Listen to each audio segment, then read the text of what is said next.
We're back with another episode. We're back with another episode of Britt.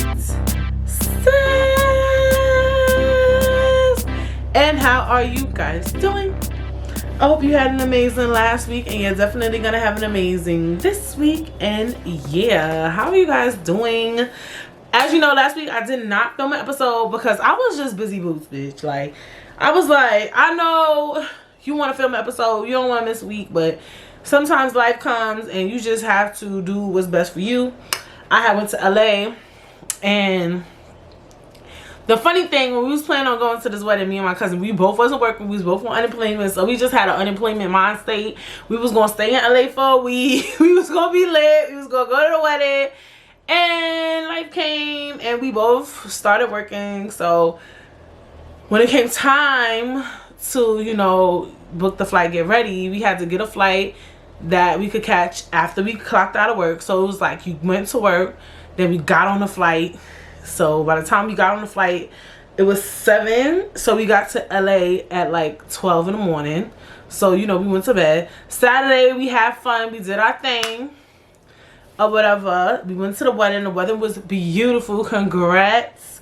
Congrats. Congrats to them. It was just really, really good.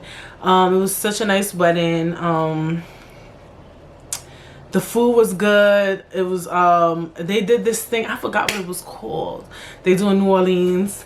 I didn't even know Chris's family was from New Orleans. Don't quote me. I'm at everything, you gotta be careful what you say. But they did this thing, I forgot the name of it, it's getting me tight.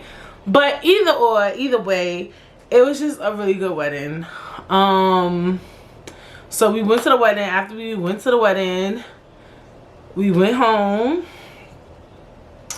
and we went to sleep, and then we went back to New York City. But it was worth it. I had fun. Me and my cousin, we know how to have fun in one day, 1 hour, 2 hours, 1 minute, 5 minutes. So we made the most of it.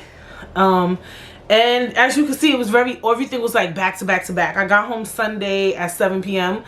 and I wanted to film, but I was just like, I'm tired. Like, it is what it is. You know what I'm saying? So yeah, I had an action-packed week the week that we missed. Well, that I missed. Then this week, what did I do this week? This week I didn't do much because I had such a crazy week last week. Actually, this is one of my favorite weeks. Like yesterday, you know, me and my husband did some stuff. We put some stuff together, and you know, we ate, we had a little dinner. That was fun in the afternoon. I got some rest, just laid down, relaxed, and I enjoyed it because the couple of past weeks I've been doing stuff. Remember the week before I went to my friend's hair show, I did something else, I did a couple of things. So it was like, okay, I don't have anything to do this Saturday. It was like that type of thing. So I was just like, you know what, I just kind of want to chill. So that's what I did. I just chilled or whatever. What else happened this week? So nothing much happened this week. I'm feeling good, feeling great. Couldn't be better. And I hope you guys had an amazing week. I wish I could go on another vacation, but I'm not going on no other vacation, bitch. Maybe, I don't even know when gonna be my next vacation. I'm gonna keep it 100 with y'all. Oh, so much is going on. But my next vacation, I said my next vacation is out the country because me and my cousin was talking. My cousin Michelle, this bitch done went every motherfucking where from 2020 up until today, bitch. Like, dead ass. Like, she wasn't fucking around. She had went to Puerto Rico. She had went to Miami. I think at one point she went to Vegas. She went to Paris. She went to... Me telling her business. She went... Did I say Puerto Rico? Or Dominican Republic? I always get confused which one people went to. Did she go to Jamaica? No, they was planning to go to Jamaica, but they didn't go. She went to Miami like 2 times. She was just out doing her. She don't give a fuck. She went to Minnesota. I remember I went to Minnesota. She went like on 7 fucking trips. So I'm like, damn, I didn't even do that much. But I did a few things. I went to Virginia. I went to Minnesota, and I went to LA. So I was a very domestic queen, honey. And I was like, since I traveled domestic, and look, I had fun everywhere I went. I had fun in VA, I had fun in Minnesota, and I had fun in LA. So I was like, all right, you did a little something. You did a little something. for 2021. We did a little something. But I do want to travel internationally, I guess. I don't know where, anywhere that's just, and somewhere I haven't been. Somewhere I haven't been now I always wanted to go. I don't know when, honestly, because it's a lot going on, but I definitely do want another vacation. I'm so, I want another vacation. I don't even know when I'm gonna have another vacation though. This shit is crazy. But, whatever. Have you guys been vacationing? Have you guys been having fun? Have you guys been booked and motherfucking busy? You know, winter is coming. I know a lot of people that's well, not a lot, but enough people who's traveling in the winter too. Well, I work with people, and I know people who like are actually not from New York City, so they're going to see their family and stuff. So I like that. I love when people go visit their family and stuff like that. Winter travels are cool. I never traveled in the winter, but I'm open to it. I'm just saying, you know, but not this year. This year is done. This day is closed for bookings, bitch. But yeah, so that's that. And what has been going on in the scuttlebutt? What has these celebrities been up to? I haven't seen much that I care about. The thing with me is that it's things I care about, it's things that I don't care about. You know, nothing tantalized me this week. Nothing really tantalized me. One thing I have to talk about, because, you know, this is a podcast, is that Rory and Moore got the deal with SiriusXM and Stitcher. So I was very happy to hear that. And their podcast is actually really good. I listened to it. And they get a lot of views. Like, they still pushing 400K views on YouTube, you know, video watches. So I don't even know how much downloads and streams they're getting. And that's after a long while, because I feel like that incident happened in May, because I remember I was in Virginia when the incident took place. So May, June, July, August, September, October. 6 months done passed and they still pushing 400K views on YouTube. I mean, because people are saying, oh, this is just a temporary thing. It's just because of the hype that's going on that they're getting all these views, blah, blah, blah, blah, blah. So a lot of people felt like the hype around them was very temporary. And if you check the analytics, you know, you check some of their podcast views is pushing 400, 300K. It's a really good, I like, they do like little skits, not a lot, but they've done skits in the beginning of the podcast episode. I feel like they're more, it's very conversational, it's very real. It's good. It's really good. They're good together. They're really, really good together. I heard the deal's 10 mil. I don't know if that's rumors, because, you know, people always making up numbers, bitch. But I'm pretty sure that they gave him a good chunk of change. I don't know what SiriusXM Stitcher is, but I hope it's not the podcast is only on SiriusXM type shit, because I mean, that's not something I want to subscribe to. I don't know why. Like, they just give me tight. Like, when you get a new car, SiriusXM be calling your motherfucking phone, bitch. Like, I don't listen to SiriusXM. I listen to the regular ass radio with fucking commercials on it. And I listen to Spotify. I do me. I listen to what I want to listen to. So, I don't know. But I'm happy for them. Very, very happy.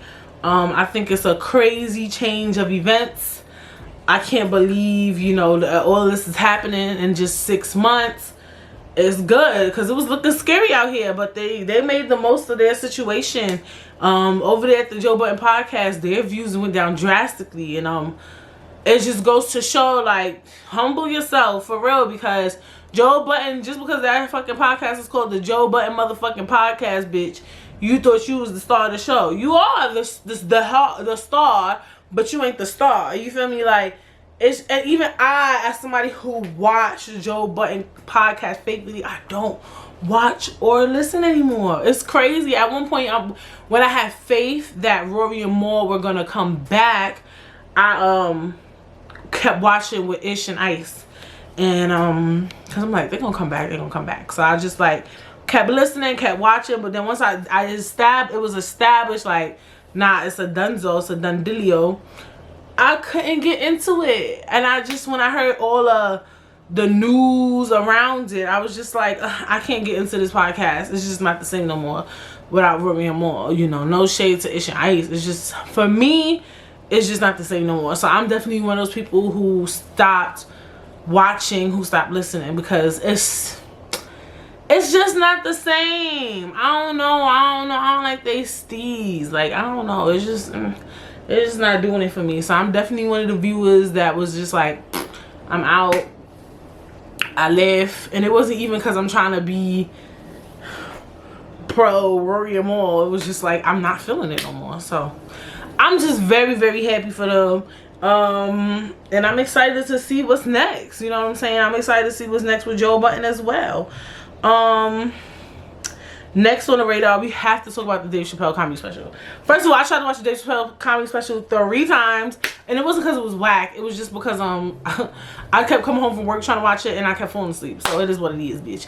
But I finally watched it actually today completely. First of all, when I first started watching the damn comedy special, 6 minutes and 43 seconds in, I was like, Lord, this is gonna be too much.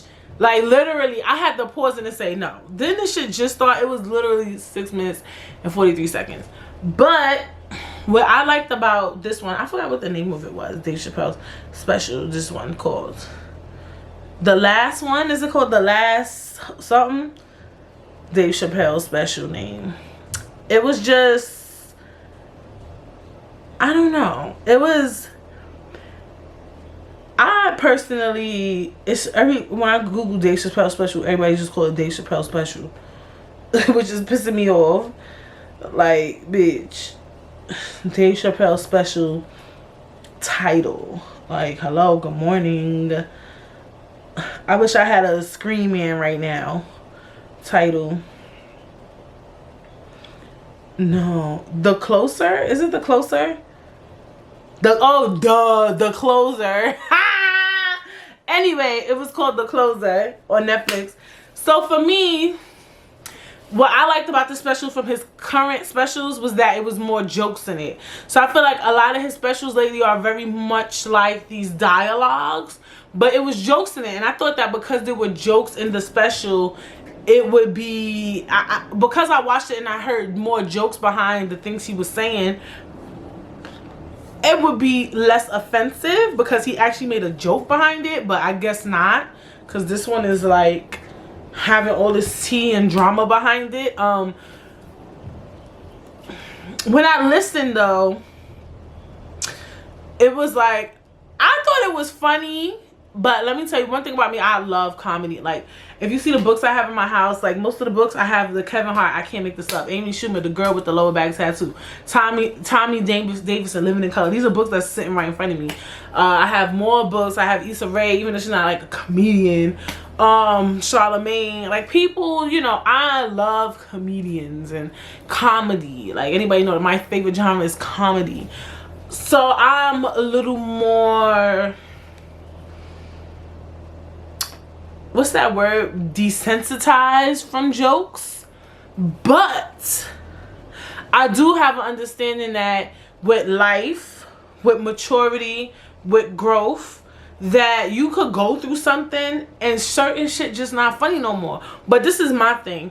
Even if I hear a joke and I don't think it's funny, I'm not gonna cancel that person. I just think that joke is not funny. And I think that's the problem with people, is like, you can't cancel a comedian for a joke. The comedian's job is to make a joke.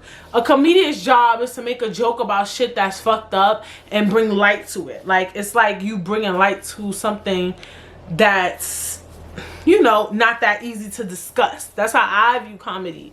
I used to not like dark humor. Now I'm very dark myself. So I just feel like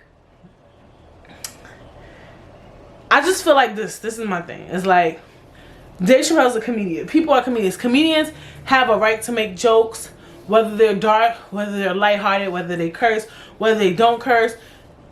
They can make a joke because that's their job. That's something they're a professional in. Do we have a right to choose whether we find it offensive or whether we think it's funny or not? Yes. But to cancel a comedian for a joke, I don't personally agree with it. Because I notice things that I don't give a fuck how funny the joke is. I probably won't find it fucking funny. Like, and just through life experiences and things that I have gone through, I won't find certain shit funny unless it depends. And it depends on who the joke is coming from sometimes, right? So, for instance, I'm pretty sure with the LGBT community, just like at gay clubs, they have gay comedians. A gay person could say a gay joke and you might find it funny because they gay or they're transgender. So it's like, okay, you're a part of the community. Like, it's that type of shit for me too. Like, if you actually live the life and you make a joke about it, it feels like we're being personable. Vice versa, you trying to be funny and you trying to make a mockery of me. So I get that too. So sometimes it depends on who's saying the joke, and sometimes it depends on the delivery of the joke or whatever, which might make me laugh or not. It's just like, knock knock, who's there? Some people find those jokes funny, some people don't. Are we gonna cancel knock knock jokes? No. But like I said, I do understand that some people find things offensive. I don't know that much transgender people. I feel like I rarely even see trans people, like, rarely. Like, I know one, like, actually know a transgender person. I work with probably one, but and I live in New York City, bitch. Like, I feel like I rarely see transgendered. It could be maybe I just don't pay certain shit no mind either. But I could speak to, like, maybe lesbians, gays, right? I've been friends with gay people, right? And I know that even in my experience being friends with them, sometimes we will go outside, and these are not, like, because I'm not saying anything. I'm saying these are not gay people that's, like, dressed in wigs and they just walking around normal, and somebody be like, yo, fuck you, faggot. And I'm just like, like, they ain't do nothing to nobody, these gay people. We just be walking to the street, bitch. Somebody be done cursing me. I remember one time I was hanging with my friends from college, and I was with this boy. They went inside the store. We didn't feel like going inside the corner store. I don't know why. We just was both like, we don't want shit from it there. We want to stay outside, bitch. Anyway, stayed outside with him. Somebody was sitting in front of the store, and then they just started getting mad at him because he was gay. And I was just like, first of all, how you know he gay? Number one, it was late night. I mean, like, how can you determine somebody's gay? That's number one. So that kind of, like, irked me. And then he was just like, you fucking gay. And I'm just like, and I'm telling you, I have seen this so many times, just like people bothering gay people or whatever. And I'm just always like, I usually want to say something, and they always like, don't say nothing. Don't make a thing of it. Like, most of the gay people I hang around. But I say this to say that I could see why a gay person might not find a gay joke funny, because when you have to live the life of being gay and dealing with certain issues, certain shit not funny, right? Because if I had to walk outside every day and somebody just like, you fucking black bitch every day, it's just like, what the fuck? All I'm doing is going outside. I'm going to work. I'm going to get something to eat, bitch. And people is just bothering me for no fucking reason. And that's a sense of trauma. So I get that people is like, I'm gay, this is who I am, and y'all keep making jokes about some shit that I'm living with. You get what I'm saying? Who I am, this is who I am, and you making fun of me. Like, I don't like that shit. You get what I'm saying? So I get that if you live the life, or if you've been through some shit, or, you know, people sometimes are gay, or transgender, lesbian, LGBTQ, and they lose family behind it, they lose friends behind it. So I understand that for the LGBTQ T plus community, they might not find certain shit funny. But for me, and I know I can't tell anybody how to feel, I don't think they should just try to cancel Dave Chappelle. I think they should just not fuck with him. Like, certain people I don't fuck with. Like, some celebrities do shit, I don't fuck with them no more. I block them. Even sometimes somebody posts them, I block their ass too, bitch. Like, that's the type of time I'm on. But they're canceled for me. Do I get offended sometimes that people still like the person? Yeah. But I don't know. I can't. And I personally watched the special. I felt like the beginning was like, oh shit, bitch. Like, I felt like certain jokes were more offensive. Like the one where he was like, he battled from COVID, and he said with the, don't quote me even I think I'm right. He said that what he was dealing with was kind of like what black people was doing to Asian people during during the Stop Asian Hate thing. Like he's like basically saying like, okay, sorry, we going through something in this damn fucking house where it's bitch. The windows is not sealed properly. Number one, it's motherfucking October. Okay? And we got fucking hornets coming through the fucking window, bitch. Because October want to be 80 the motherfucking degrees. So we gotta get the windows sealed or something. It's like bees, bitch. Bees. Not flies. These shits look like motherfucking hornets flying in the motherfucking house. One flew on me the other day. You know what? Back to what we was talking about, because I don't want to get upset. Anyway, moving on. Like I said, I felt like the documentary, well, I call it the documentary, the comedy special wasn't as, for me, I'm not a part of the transgender community. I know I'm not a part of the LGBTQ plus community. I cannot speak to certain things. But I was saying, I thought the joke where he was saying like what the black people was doing to the Asians in the 2020 was what was going on inside his body when he had COVID. I thought that joke was like, whoa, bitch. I laughed, but I thought that one was a little wild. That was a little wild. You know what I'm saying? I found that joke a little more aggressive than like the transgender jokes. I laughed, but I knew, I was like, bitch, he bugging the fuck out clean now. But I'm listening. Okay. Let me pump my motherfucking brakes. Okay, so I'm thinking assuming like when he said that a lesbian, they tried to say that he had for the lesbian in the club for being a lesbian. Even when I heard that shit, I knew that was a lie, because Dave Chappelle just don't give me that. But when he was like, I was talking to her and I was calling her man, sir. She was like, don't call me a sir. I'm thinking like, were they offended by that? Because he playing around with pronouns. The transgender thing, he talked about a friend that he had that passed that was transgendered, and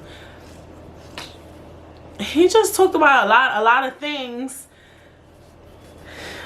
But the part where he talked about the transgender community felt more like his current stuff, where it's given very much like a dialogue. It didn't give me a lot of jokes towards the end. Like it had a few, but it was more dialogue-y again.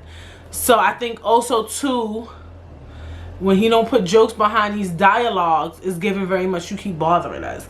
I do think he needs to, you know, take a break from, you know, talking about the transgender community. I think he said he's not gonna talk about it no more. He said that at the end of the special that he wasn't gonna talk about it no more. He had a rough time with them though. Like you gotta understand, like that is a big part of him. The transgender thing, because it's a big thing for him now. Like, you know what I'm saying? I personally, and I think too, because I took a while to watch it. I thought the beginning was like, bitch, he coming in hard. I thought towards the end it was more dialogue-y. It wasn't as aggressive as I imagined it to be, but once again, I have an appreciation for comedy. Especially depending on who the comedian is. Like Dave Chappelle is like such a big comedian. Certain comedians, like, they have room to say certain shit to me, and I know everybody doesn't agree with that. I am 100% aware that everybody doesn't agree with that idea, you know.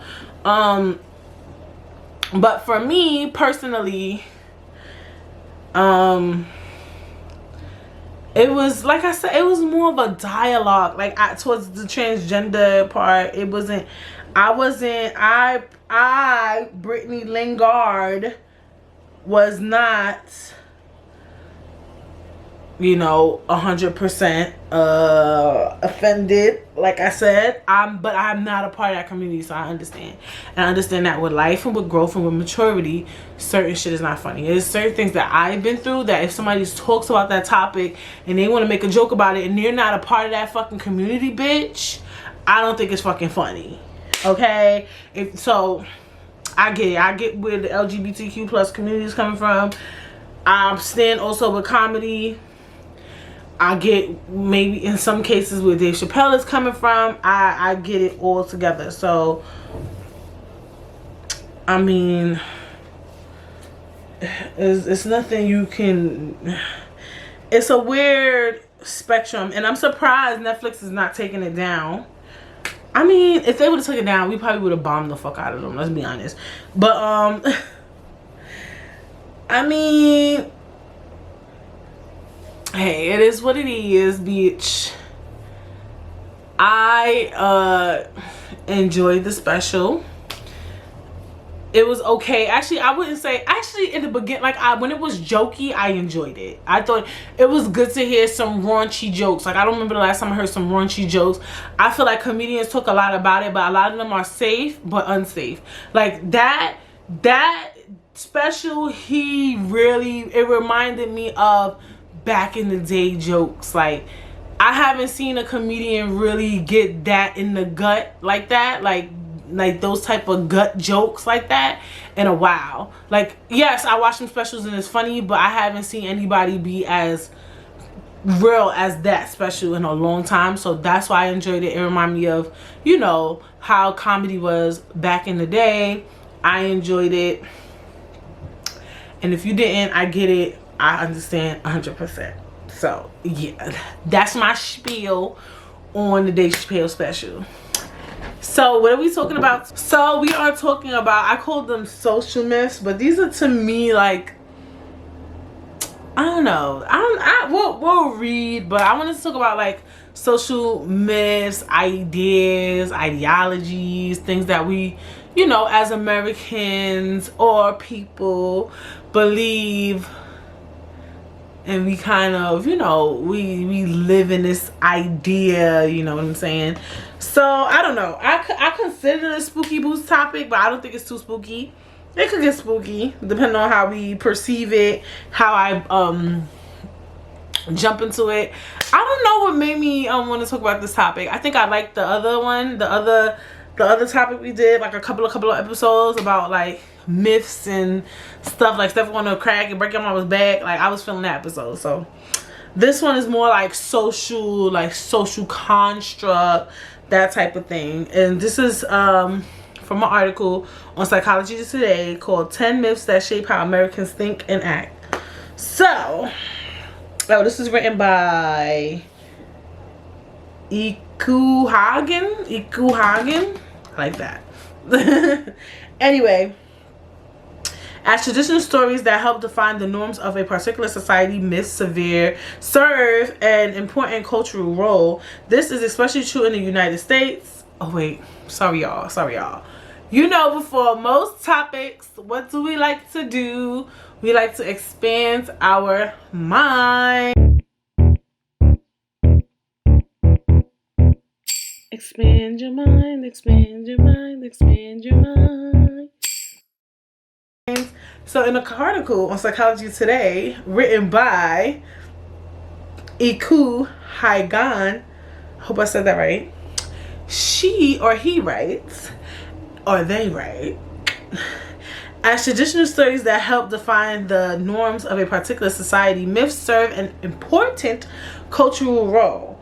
This is especially true in the United States, a society whose national identity is heavily steeped in mythologies that have over time been constructed to serve a certain purpose. Besides revealing key insights into our values and character, myths directly shape how Americans think and act, making them essential components of our individual and collective psychology. So, the first myth that shapes how Americans act is number 1, the pursuit of happiness. Alright, so let's read what this says. It's right there in our Declaration of Independence. The pursuit of happiness, a phrase penned by the founding fathers in the Declaration of Independence, has served as a primary ambition for Americans in the nation's history, especially during the past century. Ask any American what he or she wants most in life, and the majority will say happy. In fact, a clear sign that the subjective state of emotional well-being is central to who we are as people. So, as the pursuit of happiness, a myth though. I think that, why do we believe that some people can never be happy? Like, can you never ever be 100% happy? I think I have happy days. Like, I feel happy right now, you know. I think some people confuse happiness with perfect. I don't think that life can ever be perfect, but I think that you can always be happy. You can be happy in your, you know, your situation, whether it's good or bad. It's just like when we watch, you know, sometimes we'll watch kids and people in third world countries, and it's not similar to how Americans live, where we live in houses and structured apartments and shelter, and we have food, and we could go to the supermarket and buy cooked food. We don't have to hunt and gather, even though I know that's some people's preference. They would like to hunt and gather their own food because they think it's more healthy and natural. But I'm just saying, we have that luxury where we could go shopping. We have Instacart now. People could come in and deliver your goddamn food for you, and do your laundry, and bitch clean your motherfucking house. In other countries, they don't have these luxuries, and they're happy. Some of them look genuinely happy. They enjoy their life. They live long, you know. And then you got us, some Americans, and just some people in general who have all these luxurious things, and we're still very much unsatisfied. So I think that's why the pursuit of happiness can be perceived as a myth, is because it's just the same way you know, me, I don't know who's listening, you might be an everyday average person. Then you see celebrities who done traveled the world. They got the biggest mansion, they can afford the best cars, they done been to the best restaurants, ate the most amazing fucking food, they could pay all their bills, but unhappy.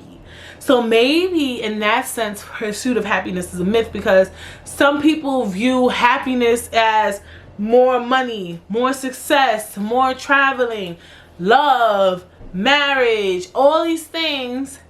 And some people have all these things. Some of the things that I want, people have, and they're unhappy. Some of the things I have, people want, and some days I'm unhappy. So I guess that's why the pursuit of happiness can be indeed perceived as a myth. Because what is happiness?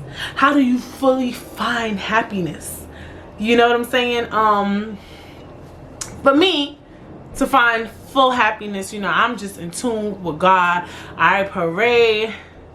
I keep myself grounded. Like, I was just talking to my mother about something. She was telling me about somebody. I won't say too much details because I don't even know who listening. But basically, these people have to me a profound, not profound, but a pretty decent life, educational wise, status wise, societal wise, and you know, dealing with depression. And I'm like, damn, like when I look around, I just was telling y'all, we fucking got some fucking hornets in this bitch. And my apartment is not the best, in my opinion, you know. I decorated to my best of my ability, but I keep telling Femi, like, I want to move out when the lease is up. I want a nicer apartment, a better building, like that type of thing. But it's people who got nice ass houses, excellent educational status, and suffering with depression. Now, I complain, but I ain't depressed, because I always tell people I know what it's like to be depressed. And one thing I'm not is depressed. You know what I'm saying? So it's just weird how all this shit is perceived. Like, it's interesting. It's very interesting how all this shit is perceived, and how happiness is perceived, and what makes people happy, like what makes people sad as well. You know, we need to get to that point. You know, what is it that is making someone sad? You know what I'm saying? It's I think it's so many things. You know, prior to this, people were sad. I wonder what's the, like, we wouldn't know, because I feel like people wasn't even talking about depression back in the day. I was gonna say, like, what was like the rate of depression today, I mean compared to today, than what it is like maybe in the past. But because I feel like social media, it plays a big role, and I know people hate to hear it, but I think social media definitely plays a big role in depression, and just trying to keep up, and also learning about the so many things you haven't seen and haven't tasted yet. You know, I go on social media and I see these, like, I'm like into like looking at like landscapes and stuff. Like, you know how like you ever seen those like travel videos and they'll show you these pictures of like water and trees and these random places that you start thinking, damn, what more do I have to see? Or you'll see a restaurant with this dope food that you never seen. You're like, oh my gosh, there's so much more for me to taste. And I don't know, I just think that's one of the reasons why the pursuit of happiness could be perceived as a myth, because it seems like the things people want, some people have and they're still unhappy, and the things that people don't have, and then sometimes people who have it all look at people who barely have it and they look happy. We don't know what the fuck make happiness. So yeah, that shit could be a myth. And like I said, some people live in third world countries and they houses is tilting, bitch, made out of bamboo sticks and shit, and they happy as fuck. So I don't know. I don't fucking know. It's a hard, happiness is a hard thing to fucking find. I feel like I'm happy, but hey, I don't know. The land of the free. Number 2. Americans' libertarian streak and resistance against an overly powerful government can, of course, be traced back to the nation's very beginnings. Americans love to hate government, John B. Judas stated in The New Republic in 2009 after assessing the long history of anti-statism in the country. The wariness of being ruled from the foundation for the nation being known all over the world as the land of the free. Citizens of the United States rely on government but are famously distrustful about allowing it to overstep its bounds. A national trait that Judas felt was a pattern of belief is deeply rooted in the American psyche. The land of the free. I do think it could be a myth, because how free are we? I do feel that Americans do have it really good in comparison to other countries, of course. Like, let's be honest, a lot of shit we do in other countries they couldn't even dare, you know what I'm saying? All that protesting shit, talking shit about your president, bitch. Even though here, low-key, high-key, you talk about the president, you can get some sticky shit. Low-key, if you don't play your cards right, bitch. But just certain shit we do out here is just wild. Like, but certain shit we do out here, you could go to motherfucking jail, bitch. You could lose your freedom. Like I said, you say something too finicky about your government, you might get your head chopped the fuck off, bitch. So they saying it's something that's embedded in our American psyche. I think maybe, you know, for white Americans it might be embedded in their psyche that this is the land of the free. But as an African American woman, I don't feel like it's 100% the land of the fucking free. Like, how, you know, I know that for me, I gotta be mindful of how I move and the things I say, and shit ain't fucking free, bitch. Like, all this shit costs money, bitch. I'm looking at this fucking air conditioner costs money, this goddamn mirror costs money, and like, I know y'all ain't trying to be literal, but I'm keeping it fucking literal, because I feel like that myth is very much for Caucasians. Like, honestly, only they could speak to something like that. I never felt like this country was like really 100% the land of the free, unless I'm reading it wrong what the person is trying to say. But the promise of tomorrow. Number 3, you're always a day away. Annie sang in Tomorrow from the Titilier Broadway show, a reminder that Americans consistently had a deep faith in possibilities of the future. The firm belief that the sun will soon come out, even if it is the cloudiest of days, has guided American people through some of the darkest periods of history. Optimism and hopefulness have served as a key marker of our national identity, with foreigners often amazed at how we are somehow able to look on the bright side of things, even in the toughest of circumstances. I agree. And that ain't no myth for me. You know, I do think the sun comes out tomorrow. The day always gets better. Weeping may endure for a night, but joy comes in the morning. I forgot what scripture that is, but that's in the Bible, baby love. And I agree with that. You know, like, nothing lasts forever. You know, even with COVID, yes, the shit is still annoying, but is it what it was in April 2020? Fuck no. Okay, we know that firsthand, bitch. If you collect unemployment, that shit gone. Them stimulus checks gone, bitch. Everything gone.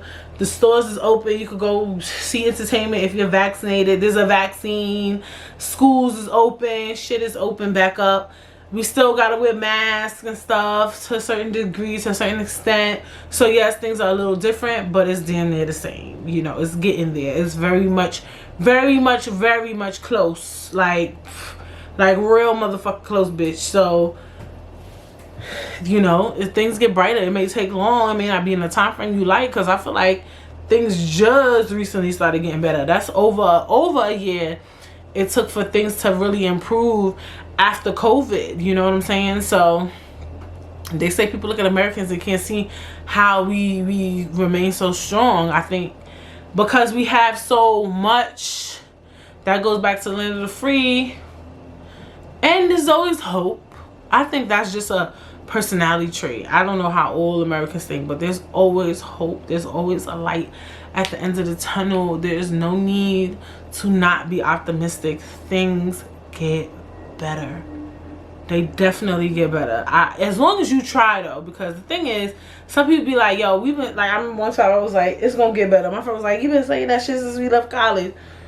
And I'm like, all right, things did get better, though. Like, virtually, if you look back, things get better. But thing is, you have to be grateful.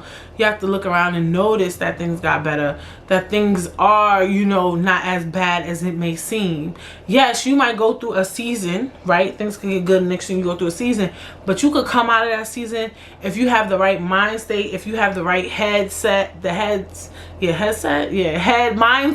the right mindset to really push through, you know, that situation. You know what I'm saying? Or whatever you're dealing with, whatever you're going through. As long as you have the right mindset, you can get through almost anything. And if you have the determination and the strength, if you feel like you're broke, if you have the determination and the strength to just make more and more money, or do better, get a better job, go back to school, do whatever it is for you, you could get it done. Period. That shit is not a myth. That shit is not a myth. There is always a light at the end of the tunnel. I don't know why my nose is always itching me. It's the most annoying thing, and it only happens when I film. It's very, very annoying. Like, after I film, it doesn't happen. I wonder what the fuck the psychology today is behind that shit. But anyway, number 4, the American dream. We all know the American dream. Rather than just a powerful philosophy or ideology, the American dream, a vision of a better, deeper, richer life for every individual, regardless of the position society which he or she may occupy by the accident of birth. As James Truslow Adams defined the phrase in his 1931 book, The Epic of America, is thoroughly woven into the fabric of everyday life. It plays a vital, active role in who we are, what we do, and why we do it.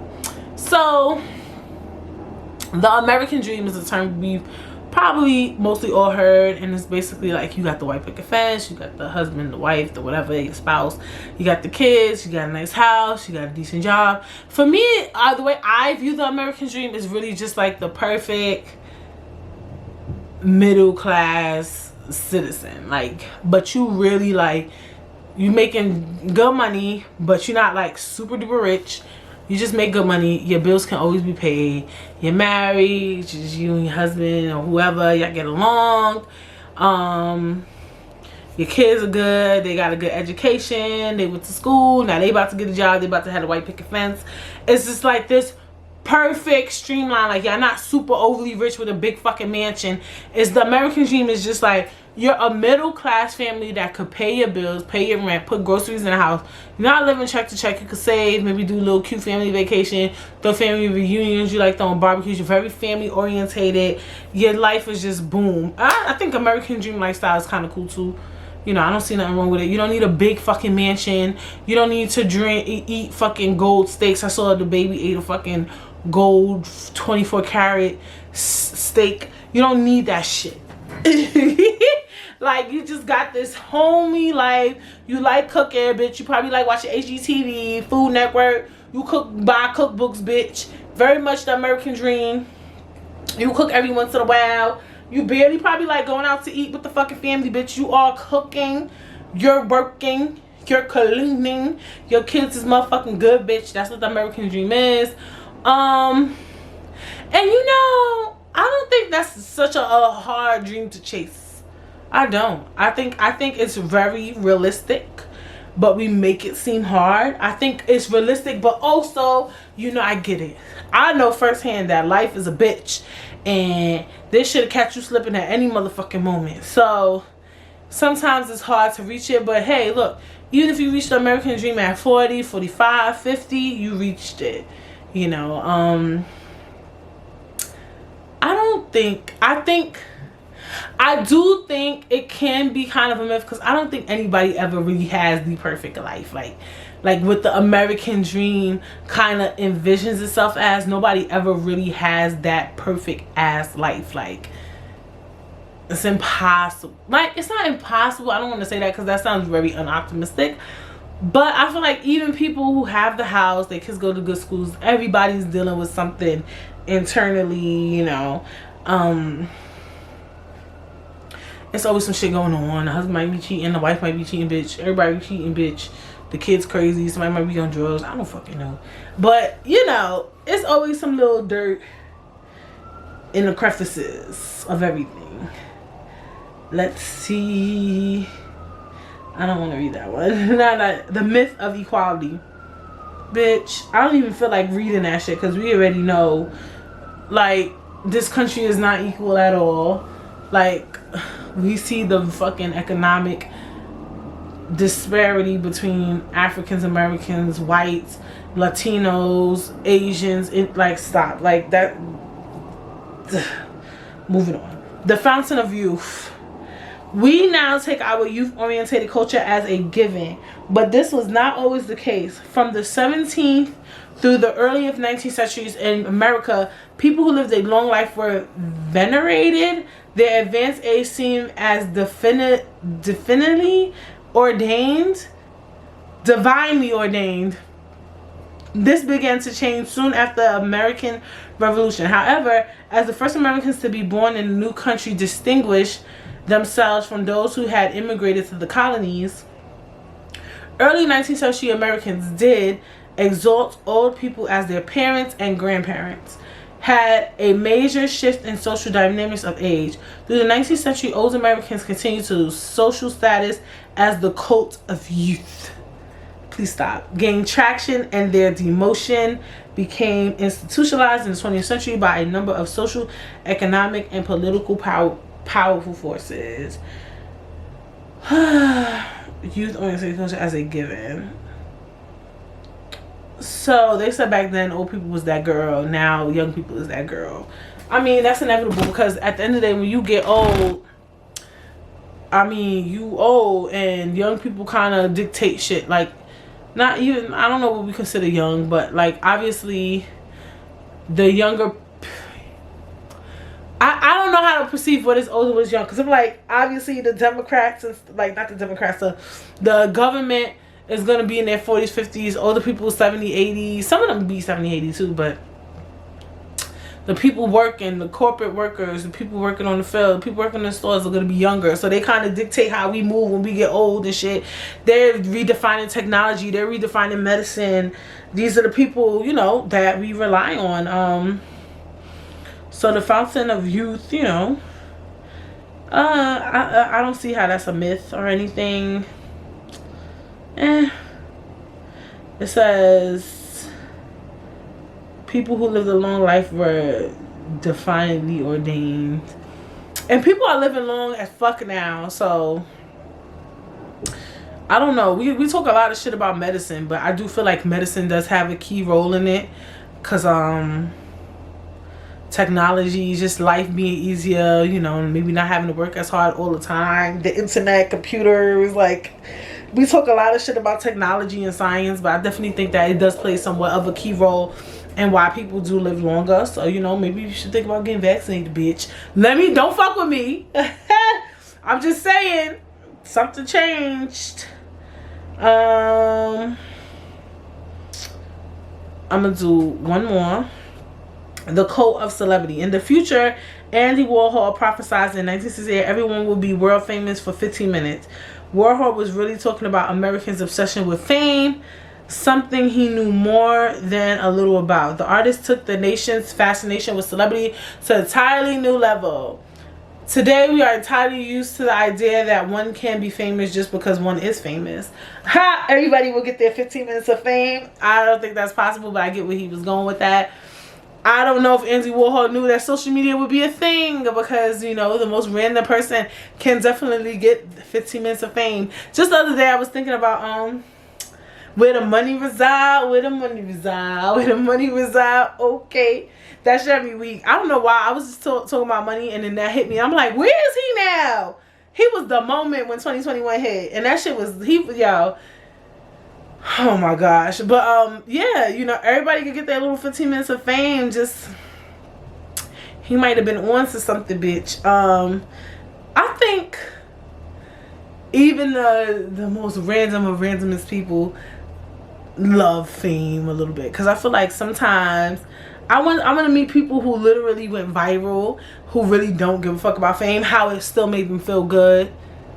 I feel like if you get a little bit of fame, it's still gonna make you feel a little bit good. You know what I'm saying? Fame to me is scary. You know, the things I hear celebrities go through, I'm just like, frightening. But, and it holds a lot of power. Like, you gotta watch what you say, you gotta watch what you do. It's just like, oh my gosh, honey boo. But do all people want it? I don't know. I don't know. That might be a myth. I don't feel like all people want fame. I think most people desire a little bit of attention though. Or maybe some people just correlate fame with money. I think most people want money, so they'll take the fame if they get the fucking money type shit. I don't know. It's a weird spectrum for me. It's a weird thing to think about. Interesting. Fame. I never thought, like, do all people kind of low-key desire fame? I don't think so. I think some people are scared of fame. We have people with social anxiety and shit like that. So, I just love that Andy Warhol said that, though. Because they said that we have an obsession with fame. But I'm just thinking, like, even the quietest of people, like, sometimes a lot of them are into the culture. Like, they'll know, like, about this celebrity. You don't know who Kim Kardashian is, so you kind of know fame and celebrity. You get it. Interesting. The cult of celebrity.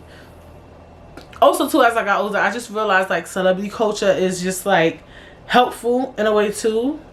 In my opinion, because when you see, if you live a normal life, celebrity culture could kind of distract you from what's going on in your life, because you're like, look at these fucking rich ass motherfuckers doing dumbass shit, bitch. I could never, you know. So it make you feel good about yourself sometimes. And I know celebrities say it and they hate it, but it's true, you know. I don't know.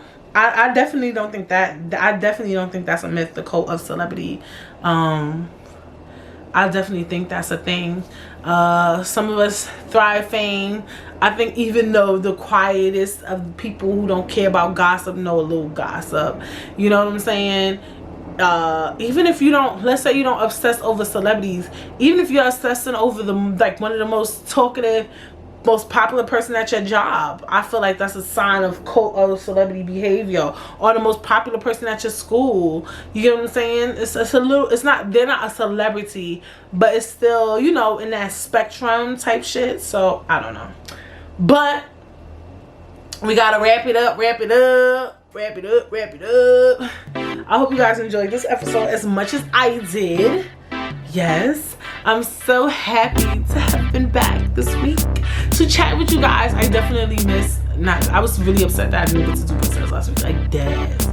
I was just like, fucking hell. That's my new shit, and I don't like that I keep saying fucking hell. Like, where did I get that from? Like, something would happen to me like, fucking hell. I'll be like, what the fuck, girl? What type of time you on? Okay, but anyway, I hope you guys enjoyed this episode just as much as I did. As you know, follow me on Instagram _Instagram. Make sure you subscribe. If you're streaming, leave 5 stars. Leave a comment. Make sure you share. Make sure you tell somebody. Tell a friend. Tell a family member. Bitch. It's the stinginess for me. Okay, so just make sure you're sharing, you're giving the love, and I will see you guys when next week. Bye.